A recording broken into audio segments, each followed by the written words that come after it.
So growing up as a kid, I was very blessed to have parents that gave us everything.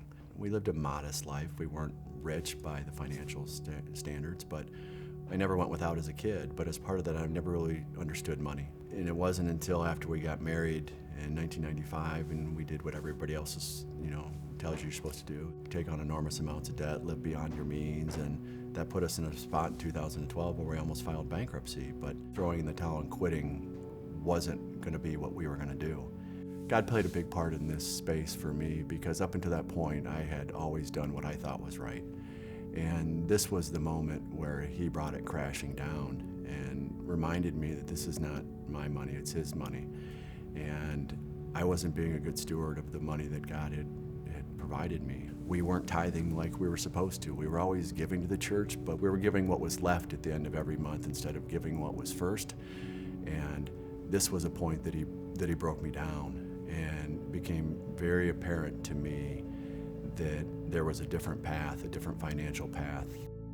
I always knew about Dave Ramsey. There was some dude out there that could help you figure out how to become personally, financially wealthy. What we were doing up to that point had created the mess that we were in, and we knew we had to do something different. And that something different started with my wife, Jen, and I sitting down and actually writing out a budget and being accountable for every dollar that we earned and every dollar that we spent and where it was going. And it led to very tough decisions. It led to things that we had to sacrifice stuff, but it were things that were necessary. Because if we didn't make changes and we didn't make sacrifices, we would have never gotten out of that place.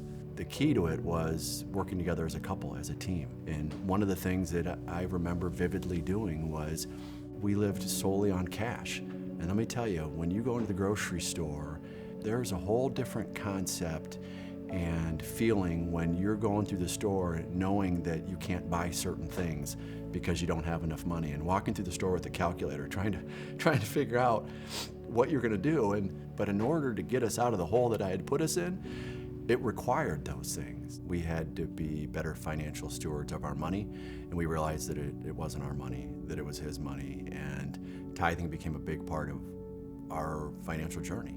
But it's not just about giving to the church just to give to the church. It's a bigger purpose. It's a bigger thing. It's more about trusting Him that He has a plan for you. And once we figured that out and put Him first and started tithing, paying Him first, and then paying ourselves second, and then living off of what was left, that's where the difference came in, without question. And we were living off of what we had, and we had to figure out how to get by on what we earned. We spent the next 10 years getting ourselves out of debt.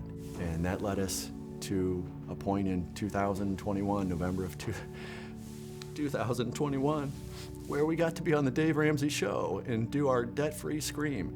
And probably one of the proudest moments of my life as a father, that I got to take our kids with us to be part of that experience. And I hope that they see now what it means to be good financial stewards, that we've changed the family tree forever. Throughout this whole process, even the darkest parts, God's had a big part in everything. And it's not just about tithing and giving financially, that's one piece of it, but trusting God in general, there's nothing more powerful. And if you put Him first, you will see things that you never thought you could see. And it will have a bigger impact on you than you could ever possibly imagine.